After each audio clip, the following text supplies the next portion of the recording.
സ്വർണം കട്ടവരാരപ്പ, സഖാക്കളാണേ അയ്യപ്പ. ലോഹം മാറ്റിയതോരപ്പ, സഖാക്കളാണേ അയ്യപ്പ. പോറ്റിയേ കേറ്റിയേ സ്വർണം ചെമ്പായി മാറ്റിയേ, സ്വർണപ്പാളികൾ മാറ്റിയേ ശാസ്താവിന്ദനമൂറ്റിയേ. പ്രശാന്തിനെ അറസ്റ്റ് ചെയ്തോണ്ട് പോയി വളഞ്ഞിട്ട് അറസ്റ്റ്. ശബരിമല എല്ലാം കെട്ടടങ്ങിയെന്നാ വിചാരിച്ചത്, ദാണ്ട കിടക്കുന്നു. നിങ്ങൾക്ക് ഈ ശബരിമല വലിയൊരു ശാപമാണല്ലോ. ഞങ്ങൾക്ക് എന്ത് ശാപം? PS പ്രശാന്തിനെ കൊണ്ടുപോകുന്ന അത്ര നിസ്സാരമാണോ? 2025 ശബരിമലയിൽ നടന്ന കൊള്ളകളെ കുറിച്ചുള്ള കച്ചിത്തുരുമ്പാണ് PS പ്രശാന്ത്.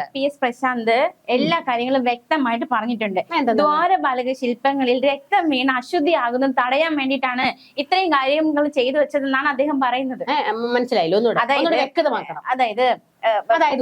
അതായത് രമണ വന്നില്ല, വരട്ടെ, പറഞ്ഞു തരാം. അതായത് ബോർഡ് അധികാരത്തിൽ വന്ന ശേഷം സന്നിധാനത്തെ ജീവനക്കാരുടെ പരാതിയെ തുടർന്ന് ദ്വാരപാലക ശില്പങ്ങൾ കാരണം ഉണ്ടാകുന്ന അശുദ്ധി മാറ്റുവാനാണ് ശ്രമിച്ചത്. മനസ്സിലായോ? അതുകൊണ്ടാണ് സ്വർണ്ണപ്പാളി മാറ്റിയത്. അതെ. അതായത് എങ്ങനെയെന്ന് ഞാൻ പറഞ്ഞുതരാം. അതായത് 2023 നവംബറിൽ ചുമതലയേറ്റ് സന്നിധാനത്ത് എത്തുന്ന സമയത്ത് ഈ ജീവനക്കാരുടെ നിരന്തരമായ പരാതിയായിരുന്നു, നെയ്യ് അഭിഷേകം കഴിക്കുന്ന സമയം ശ്രീകോവിലിന് മുൻവശം അത് കഴുകുമ്പോൾ ഉണ്ടല്ലോ, തുടയ്ക്കുമ്പോഴൊക്കെ ഈ ദ്വാരപാലക ശില്പങ്ങളുടെ പാദങ്ങളിൽ ഒരു പൊട്ടലുണ്ടായിരുന്നു. ആ പൊട്ടല് കാരണം തകിടുകളിൽ തട്ടി കൈ മുറിഞ്ഞ് രക്തം വീഴുന്നു. ശുദ്ധിയുള്ള ഒരു സ്ഥലത്ത് രക്തം വീഴുന്നത് മോശമല്ലേ? ഇത് നിരന്തര അശുദ്ധിക്ക് കാരണമാകുന്നു. ഇതിന്റെ അടിസ്ഥാനത്തിലാണ് 2024 മാർച്ചില് ശബരിമല അഡ്മിനിസ്ട്രേറ്റർ ഓഫീസർക്ക് നിയമപരമായിട്ട് ഈ നടപടികളൊക്കെ ആരംഭിക്കാൻ ബോർഡ് നിർദ്ദേശം നൽകിയത്. 6 മാസങ്ങൾക്ക് ശേഷം 2024 സെപ്റ്റംബർ മാസത്തിൽ ബോർഡിന് മുന്നിൽ ഇതുമായി ബന്ധപ്പെട്ട ഫയൽ എത്തുന്നു. ഇലക്ട്രോ പ്ലേറ്റിംഗ് ചെയ്ത ദ്വാരപാലക ശില്പങ്ങളെ പൊട്ടൽ മാറ്റുവാൻ സ്പോൺസറുടെ കൈവശം ചെന്നൈയിലേക്ക് കൊടുത്തുവിടണമെന്നായിരുന്നു അന്നത്തെ ഉദ്യോഗസ്ഥർ റിപ്പോർട്ട്. അതനുസരിച്ചാണ് ഇവർ ഇത്രയും ചെയ്തത്. ഇത് അവര് ചെയ്ത തെറ്റാണോ? അശുദ്ധി മാറ്റാൻ ശ്രമിച്ചത് തെറ്റാണോ? അതായത് അയ്യപ്പന്റെ ശ്രീകോവിൽ കളങ്കപ്പെടാതിരിക്കാൻ അതെ വലിയ മനസ്സ് കാണിക്കുകയായിരുന്നു PS പ്രശാന്ത് അല്ലേ? അങ്ങനെയല്ലേ പറയുന്നത്? എന്നാൽ 2 ചോദ്യം ഞാൻ അങ്ങോട്ട് ചോദിക്കട്ടെ. 2 ചോദ്യം ഞാൻ ചോദിക്കാം. അങ്ങനെയാണെങ്കിൽ അത് ഇളക്കിക്കൊണ്ട് പോകുമ്പോൾ ഹൈക്കോടതിയെ അറിയിക്കണം എന്നുള്ള നിബന്ധന നിങ്ങൾ എന്തുകൊണ്ട് പാലിച്ചില്ല? ബോർഡല്ല, അവിടെ നിന്ന് എന്തെടുത്താലും ഒരു തുമ്പോ തുരുമ്പോ കിണ്ടിയോ എടുത്താലും ഹൈക്കോടതിയെ അറിയിക്കണം. എന്താ അറിയിക്കാഞ്ഞത്? എന്നിട്ടും ആ ദ്വാരപാലക ശില്പങ്ങളിൽ നിന്ന് സ്വർണം പൊളിച്ച് മാറ്റി കൊണ്ടുപോകുമ്പോൾ എന്തുകൊണ്ട് അത്രയും വലിയൊരു നീക്കം നടത്തുമ്പോൾ ഹൈക്കോടതിയിലെ ശബരിമല ബെഞ്ചിനെ നിങ്ങൾ അറിയിച്ചില്ല? ബോർഡിന്റെ ചോദ്യമല്ലേ, ബോർഡിന്റെ കാര്യമല്ല. ഉത്തരവുണ്ടായിരുന്നു. അയ്യോ, ബോർഡിന്റെ ഉത്തരവുണ്ടേലും പറയട്ടെ ബോർഡിന്റെ ഉത്തരവുണ്ടേലും ഇനിയിപ്പോൾ ആരുടെ ഉത്തരവുണ്ടേലും, അതായത് ദേവസ്വം മന്ത്രിയുടെ ഉത്തരവും കൊണ്ട് വന്നാലും ദേവസ്വം പ്രസിഡന്റ് ആയിരുന്ന PS പ്രശാന്തിന് ഉത്തരവാദിത്വം ഉണ്ടായിരുന്നു അത് ഹൈക്കോടതിയെ അറിയിക്കാൻ. അതിനാണ് അയാളെ അവിടെ ഇരുത്തിയിരിക്കുന്നത്. അല്ലാതെ ഹൈക്കോടതി അറിയാതെ അവിടെ എന്തും കാണിക്കാനല്ല. മനസ്സിലായില്ലേ? അവിടെ നിയമങ്ങൾ കാറ്റിൽ പറത്തുമ്പോൾ അത് ഹൈക്കോടതിയെ അറിയിക്കാനാണ് PS പ്രശാന്തിനെ അവിടെ നിയമിച്ചിരിക്കുന്നത്. ഇനി മറ്റൊരു കാര്യം എനിക്ക് ചോദിക്കാനുള്ളത്, ശബരിമലയിൽ വെച്ച് തന്നെ സ്വർണം പൂശാമായിരുന്നല്ലോ, എന്തിനിളക്കി ചെന്നൈയിലേക്ക് കൊണ്ടുപോയി? ഇതിനു മുൻപ് അവിടെ സ്വർണം പൂശിയത് ശബരിമലയിൽ വെച്ച് തന്നെ ആയിരുന്നു. ശബരിമലയിൽ നിന്ന് പുറത്തേക്ക് കൊണ്ടുപോകരുത് എന്നാണ് ചട്ടം. അന്ന് സ്മാർട്ട് ക്രിയേഷൻസിൽ നിന്ന് ആൾക്കാർ വന്നിട്ട് ശബരിമലയിൽ ഇരുന്നായിരുന്നു അതിൽ സ്വർണം പൂശിയത്. അങ്ങനെ ഒരു സംവിധാനം ഉള്ളപ്പോൾ എന്തിനാണ് ഇളക്കി അങ്ങ് ചെന്നൈയിലേക്ക് കൊണ്ടുപോയത്? അത് 12ഓളം, അതായത് 2019 നടന്ന കൊള്ളയുടെ അതേ മാതൃകയിൽ 2025 നടന്നു. 12ഓളം ഉദ്യോഗസ്ഥരുടെ നേതൃത്വത്തിൽ സുരക്ഷിതമായിട്ടാണ് കൊണ്ടുപോയത്.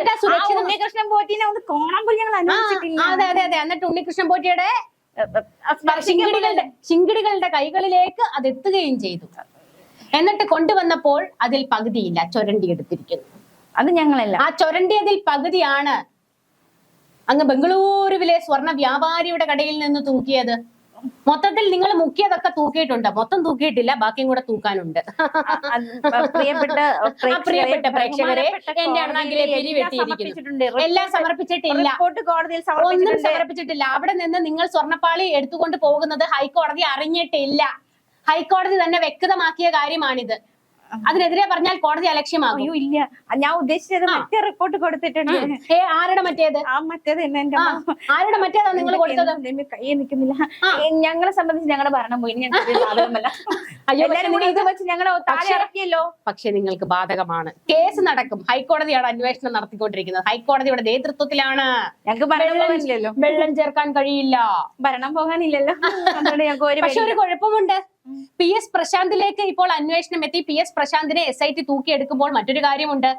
അന്നത്തെ അതായത് PS പ്രശാന്ത് പ്രസിഡന്റ് ആയിരുന്ന സമയത്തെ വകുപ്പ് മന്ത്രി വാസവൻ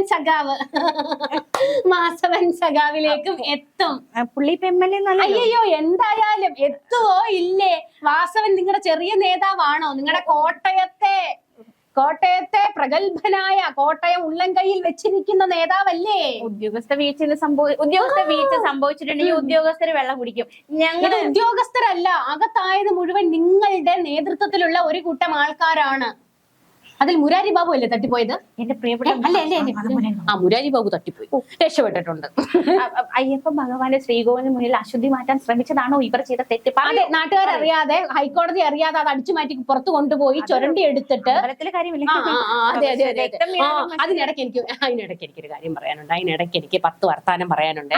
ഇന്ന് PS പ്രശാന്തിനെ അറസ്റ്റ് ചെയ്തുകൊണ്ട് പോയപ്പോഴത്തേക്ക് സംഘികളെല്ലാം വലിയ ആവേശം, ആഘോഷം, തുള്ളിച്ചാട്ടം, അയ്യപ്പന്റെ നീതി. എനിക്ക് നിങ്ങളോട് ചോദിക്കാനുള്ളത്, രാമന്റെ കിണ്ടിയുടെയും മൊന്തയുടെയും കാര്യത്തിൽ എന്തായി? ഇവിടെ അയ്യപ്പന്റെ കിണ്ടിയും മൊന്തയും പോയപ്പോഴത്തേക്ക് നിങ്ങൾ ഇവിടെ വലിയ ലഹള. അപ്പൊ രാമന്റെ കിണ്ടിക്കും മൊന്തയ്ക്ക് ഇവിടെ ഒരു വിലയില്ലേ? എന്താ രാമന്റെ കിണ്ടിക്ക് ഇവിടെ ഒരു വിലയില്ലേ? അതെല്ലാം അടിച്ചു മാറ്റിക്കൊണ്ട് പോയ സംഘികൾക്കെതിരെ എന്താ സംഘികൾ ഒരു അക്ഷരം പറയാത്തത്? അതങ്ങനെയാണല്ലോ, ഇവന്മാരെല്ലാം കണക്കാന്ന് മനസ്സിലായില്ലേ? ഇവന്മാരുടെ കയ്യിലേക്ക് അധികാരം കിട്ടിക്കഴിഞ്ഞാൽ ഇതിപ്പോ അമ്പലമല്ല, പള്ളിയല്ല, മറ്റേ മസ്ജിദ് ആണേലും ഇവന്മാര് കേറി കൈയിട്ട് നക്കും. അതാണ് ഇവന്മാരുടെ കയ്യിലിരിക്കും. ഇവർക്ക് അതൊന്നും പ്രശ്നമില്ല. എനിക്ക് ചോദിക്കാനുള്ളത്, രാമന് നീതി വേണ്ടേ? രാമന്റെ നീതി വേണ്ടേ? അയ്യപ്പന് മാത്രം നീതി മതിയോ? ഇവിടെ മതിയോ? നിങ്ങൾ ഇങ്ങനെ ഒരു സുപ്രീം കോടതി വരെ ഇന്ന് പറഞ്ഞിരിക്കുക അതൊക്കെ ചെറിയ കേസാണെന്ന്. രാമന്റെ കിണ്ടി മൊത്തം പോയത് അതൊക്കെ നിസ്സാര കാര്യം, വെറുതെ സമയം കളയരുതെന്ന് ഓർത്ത് നോക്കണേ. കോടികളാണ് അവിടെ നിന്ന് അടിച്ചുകൊണ്ട് പോയേക്കുന്നത് ക്ഷേത്രത്തിൽ ഉണ്ടായിരുന്നവർ. ക്ഷേത്രത്തിൽ ഉണ്ടായിരുന്നവർ എന്ന് പറയുമ്പോഴത്തേക്ക് സംഘപരിവാറിന്റെ മുന്തിയ ആൾക്കാരൊക്കെയാണ് അടിച്ചുകൊണ്ട് പോയത്. അയ്യപ്പന്റെ കിണ്ടിക്കും മൊന്തയ്ക്കും കരയുന്നവർ രാമന്റെ കിണ്ടിക്കും മൊന്തയ്ക്കും കരയുന്നില്ല. സ്വജനപക്ഷപാതം. ജയ് ശ്രീറാം വിളിക്കുന്ന നിങ്ങൾ രാമനോട് കാണിക്കുന്നത് അനീതിയല്ലേ? പറ. മതപരമായ കാര്യമായോണ്ട് ഒന്നും പറയാനും പറ്റില്ല. അല്ല, ഞാൻ പറഞ്ഞു ഞങ്ങൾക്ക് പിന്നെ അതൊന്നും ഇല്ലല്ലോ. ഞങ്ങൾ കമ്മ്യൂണിസ്റ്റുകൾക്ക് ദൈവമില്ലല്ലോ. എന്താ ദൈവമില്ല? പക്ഷെ എല്ലാം ദൈവത്തിന്റെ അടിച്ചു മാറ്റാം. അവന്റെ മതം കോണകം വരെ അടിച്ചുകൊണ്ട് പോകാം. മഞ്ഞ കളറിൽ കണ്ടതെല്ലാം നിങ്ങൾ കൊണ്ടുപോയില്ലേടോ? പക്ഷെ ഞങ്ങളുടെ വിശ്വാസികളുണ്ട്, ഞാനുണ്ട്, ഞങ്ങൾക്ക് വിശ്വാസമുണ്ട്. എന്താകുമെന്ന് കാത്തിരുന്ന് കാണാൻ കേട്ടോ. സ്വപ്ന സുരേഷ് ഇന്നലെ നിങ്ങൾ എന്തിനാണ് ഇപ്പൊ തള്ളിക്കൊണ്ടു? അതന്നെ എന്റെ ജീവിതം തകർത്തെന്ന് പിണറായിയും മകളും ചേർന്ന്. എന്തിനാണ് അവരുടെ ടാർഗറ്റ് പിണറായിയും മകളും തന്നെയാണ്. ജീവിതം തകർത്തെങ്കിൽ പിന്നെ എന്തിനാ ഇവിടെ നോടിപ്പോയത്? അയ്യോ, പിന്നെ നിങ്ങൾക്ക് ആർക്കും സ്വപ്ന സുരേഷിനെ അറിയത്തില്ലല്ലോ. പിന്നെ ഇവിടെ വീണ വിജയൻ എവിടെയോ കണ്ട ഒരു ഓർമ്മ പോലെ ഉണ്ട്. സ്വപ്ന സുരേഷിന്റെ കാര്യത്തിൽ പറഞ്ഞതാ. ഇതേ സ്വപ്ന സുരേഷിന് സ്പേസ് പാർക്കിൽ സർക്കാരിന്റെ സ്ഥാപനത്തിൽ മറ്റേ ജോലി കിട്ടിയത് ഏത് വകുപ്പിലൂടെയാണെന്നറിയാമോ? PWC, Price Waterhouse Coopers വഴിയായിരുന്നു. ഈ പ്രൈസ് വാട്ടർ ഹൗസ് കൂപ്പേഴ്സിന്റെ ഉടമ ജയ് ബാലകുമാർ ആരുടെ അടുത്ത ശിങ്കിടിയാണ്? വീണ വിജയൻ. ആരൊക്കെ വന്നാലും ഭരണത്തിലിരുന്നപ്പോ ഞങ്ങൾ കിടുങ്ങിയിട്ടില്ല. ഇനിയാണ് ഇനി പ്രതിപക്ഷ ഭരണത്തിലിരുന്നപ്പോ നിങ്ങൾ നിക്കറേ മുള്ളുവല്ലായിരുന്നോടോ? ഇപ്പൊ ഞങ്ങൾക്ക് നിക്കറില്ലേ? ഫാൻസിലാണ് മുള്ളണത് കേട്ടോ. നിക്കറില്ലല്ലോ, പറഞ്ഞിട്ട് കാര്യമില്ല. ഒരു ഷഡ്ജമെങ്കിലും വേണ്ടി. ഞങ്ങൾക്ക് ഭരണം ഇല്ലല്ലോ. അതൊക്കെ പോട്ടെ. നിങ്ങൾ അങ്ങ് ഡൽഹിയിൽ പോയി മുണ്ടും മടക്കി കുത്തി നിൽക്കുന്ന റഹീമിനെയും ബ്രിട്ടാസിനെയും മലയാളികൾ ഊഞ്ഞാലാട്ടിക്കുന്നുണ്ട്. ഇവിടെ കേരളത്തിൽ PSC റാങ്ക് ഹോൾഡേഴ്സ് എന്താ അഴിച്ചിട്ടത്? ഇതേ അവസ്ഥയാ. PSC റാങ്ക് ഹോൾഡേഴ്സ് ഇവിടെ സെക്രട്ടേറിയറ്റിന് മുന്നിൽ ഇരുന്നും കിടന്നും വെയില് കൊണ്ടും റോഡിലൂടെ ഇഴഞ്ഞും മുട്ടുകുത്തിയും സമരം നടത്തിയപ്പോൾ കാണാത്ത നിങ്ങൾ അങ്ങ് ഡൽഹിയിലെ എന്റെ പിള്ളേർക്ക് മാനവരെ- സമരത്തിന് ഐക്യദാർഢ്യം പ്രഖ്യാപിക്കാൻ പോയേക്കുന്നു. എന്റെ മാനവരെ- എന്നിട്ട് ബ്രിട്ടാസ് ഒക്കെ മറ്റേ മുണ്ടൊക്കെ മടക്കി കുത്തി റീലൊക്കെ ഇട്ടങ്ങ് തള്ളുവാങ്ങ്. മാനവരെ നിങ്ങളൊരു കാര്യം ആലോചിക്കണം. നാളത്തെ തലമുറയുടെ ഭാവിയാണ് ഇവർ നശിപ്പിച്ചുകൊണ്ടിരിക്കുന്നത്. അപ്പൊ അതിനെതിരെ PSC നമുക്ക് ഉദ്യോഗാർത്ഥികളോ അവർക്ക് ഭാവി അത് ഇല്ലായിരുന്നു? കേരള സർക്കാർ നോക്കട്ടെ. കേരള സർക്കാർ നിങ്ങൾ ഇരുന്ന കാലത്തെ കാര്യമാണ് നമ്മൾ പറയുന്നത്. അപ്പൊ അവർക്ക് ഭാവി ഇല്ലായിരുന്നോ? ഇത് വേൾഡ് ഇത് ഒരുമാതിരി ഭൂതങ്ങളെല്ലാം ഇത് കൂടെ കേറി വരുന്നു. രാജ്യവ്യാപകമായി നാളത്തെ യുവതലമുറയുടെ ഭാവിയെ തകർക്കുന്ന സംഭവമല്ലേ? അതുകൊണ്ടാണ് ഞങ്ങൾ പോയത് മുകളിലോട്ട്. അല്ല അങ്ങോട്ട്. PSCയുടെ എത്ര ചോദ്യ പേപ്പറുകളായിരുന്നു ചോർന്നു പോയത്? അത് പിന്നെ ബണ്ടില് കണക്കിനല്ലേ നിങ്ങളുടെ കേരള സർവകലാശാലയിലെ മറ്റേ നിങ്ങളുടെ SFIയുടെയും DYFIയുടെയും ഒക്കെ മുറികളിൽ നിന്ന് പിടിച്ചെടുത്തത്? ആണോ? എന്നാ ഉദ്യോഗാർത്ഥികളെ അങ്ങോട്ട് ഇറങ്ങി സമരം ചെയ്യും. സമരം ചെയ്യാൻ അന്ന് സമരം ഇവിടെ നടന്നായിരുന്നു, ലഹളയായിരുന്നു അന്ന് ഇവിടെ നടന്നു, ഓർക്കുന്നില്ലേ? ഒരു ദിവസത്തെ ലഹള കൊണ്ട് ഞങ്ങൾ അയ്യോ, ഒരു ദിവസത്തെ അല്ല, ദിവസങ്ങളോളം നീണ്ടു നിന്ന ലഹള. അറിയാലോ. ഒരു 4 മാസം കഴിഞ്ഞ് ഞങ്ങൾ തിരിഞ്ഞു കിട്ടില്ല. അവസാനം കൊടുക്കേണ്ടി വന്നല്ലോ, മുട്ടുമടക്കി. ഇതാണ് എനിക്ക് പറയാനുള്ളത്. ഞാൻ പറഞ്ഞില്ലേ, ജനങ്ങൾ ഒരുമിച്ച് ഇറങ്ങി കഴിഞ്ഞു കഴിഞ്ഞാൽ അതിനിപ്പോ പിണറായി ആണേലും VD സതീശൻ ആണേലും മോദി ആണേലും മുട്ടുകുത്തും. മനസ്സിലായില്ലേ? ജനാധിപത്യത്തിന് മുകളിലല്ല ഒരു ഭരണകൂടം, ഒരു ഭരണാധികാരികൾ. കോട്ടെ നിങ്ങളുടെ PK ജനങ്ങളെ ശക്തി കാണിക്കും. ഞങ്ങൾ താഴ്ന്നു തരാം. താഴ്ന്നല്ലോ, അടിച്ചൊതുക്കിയല്ലോ നിയമസഭാ തെരഞ്ഞെടുപ്പിൽ. നിർത്തൂ. മോദി പിണറായിയുടെ അവസ്ഥ കണ്ടു പഠിക്കണമെന്നാണ് ഞങ്ങൾക്ക് പറയാനുള്ളത്. ഏകാധിപത്യം കളിക്കാൻ നിന്ന് കഴിഞ്ഞാൽ ജനങ്ങൾ അടിച്ച് കയ്യിൽ തരും. എന്റെ പ്രിയപ്പെട്ട പ്രേക്ഷകരെ, നിങ്ങൾക്ക് ഒരു കാര്യം കേട്ടോ മാനവരെ, ഒരാള് ബർത്ത്ഡേ സെലിബ്രേഷൻ ഒന്നും അങ്ങ് വിളിച്ചു വരുത്തിയിട്ട് അവിടെ മോദിക്കെതിരെ മുഖ്യൻ പോയ ഒരവസ്ഥ. അയ്യോ, മുഖം മറയ്ക്കപ്പെട്ട മല്ലികാർജുൻ ഖാർഗെയുടെ ബർത്ത്ഡേ ആണെന്നും പറഞ്ഞുകൊണ്ട് നേതാക്കന്മാരെ എല്ലാം വിളിച്ചു വരുത്തി. അവസാനം ജന്തർ മന്ദറിൽ സമരം നടത്തുന്ന പിള്ളേർക്ക് വേണ്ടി ഐക്യദാർഢ്യം പ്രഖ്യാപിക്കാനായിട്ട് പ്രധാനമന്ത്രിയുടെ വസതിയിലേക്ക് സമരത്തിന് പോയിരിക്കുന്നു. കേക്ക് തിന്നാൻ പോയ പൂക്കിയാരായി തേഞ്ഞൊട്ടി. അയ്യോ, ആ ഫേസ് ഒന്ന് കാണണം. പ്രിയങ്ക ഗാന്ധിയും ഒക്കെ മുന്നിൽ നിന്നുകൊണ്ട് വലിയ മറ്റേ മോദിക്കെതിരെ വലിയ മുദ്രാവാക്യം വിളിക്കുമ്പോഴത്തേക്ക് സതീശൻ DK ശിവകുമാറിന്റെ പിറകിൽ മോദി എന്നെ കാണല്ലേ എന്ന് പറഞ്ഞിരിക്കുന്നത്. ഞങ്ങളുടെ നേതാക്കന്മാര്, ഞങ്ങളുടെ MA ബേബിയൊക്കെ കൊണ്ട് ഇറങ്ങിയത് കാണുമായിരുന്നു, ഞങ്ങളുടെ രാധാകൃഷ്ണൻ MP ഒക്കെ ഇറങ്ങിയത് കാണുമായിരുന്നു. മറ്റേ ജയിൽ വണ്ടിക്കകത്ത് പോലീസ് വലിച്ചഴിച്ചല്ലേ ബ്രിട്ടാസ് MP ആൾക്കാരെ ഇറക്കിയത്, പിള്ളേരെ ഇറക്കിയത്. അതാണ് ചങ്കൂറ്റം കേട്ടോ. അല്ലാതെ ഒളിച്ചു പോയിരുന്ന മുദ്രാവാക്യം വിളിക്കുന്നതല്ല. കഴിഞ്ഞു കഴിഞ്ഞു. ഞാൻ പറഞ്ഞായിരുന്നു അഴിച്ചു മറ്റേ മടക്കി കുത്തിയതങ്ങ് അഴിച്ചിട്ടോളാം കേട്ടോ. അഴിച്ചിട്ടിരിക്കാന്നെ. അയ്യോ, PK ശ്രീമതി ടീച്ചർ കരച്ചിലായിരുന്നു. നിങ്ങൾക്ക് വീട്ടിൽ അമ്മയും പെങ്ങന്മാരും ഇല്ലേ? ഉണ്ട്. നിങ്ങൾക്ക് അച്ഛനും ആങ്ങളമാരും ഒന്നും ഇല്ലേ? ഉണ്ട്. എന്താ? ഒറ്റ കരച്ചിലായിരുന്നു PK ശ്രീമതി ടീച്ചർ കേട്ടോ. കണ്ടപ്പോ എനിക്ക് ഞാൻ കുണ്ഠിതപ്പെട്ടായിരുന്നു. നിങ്ങൾ കുണ്ഠിതപ്പെട്ടില്ലേ? എന്തിനാന്നറിയാമോ? സാരമില്ല, എന്നെ ആക്ഷേപിക്കുന്നേ, എന്നെ അവഹേളിക്കുന്നേന്ന് പറഞ്ഞൊരു ഒറ്റ കരച്ചിലായിരുന്നു.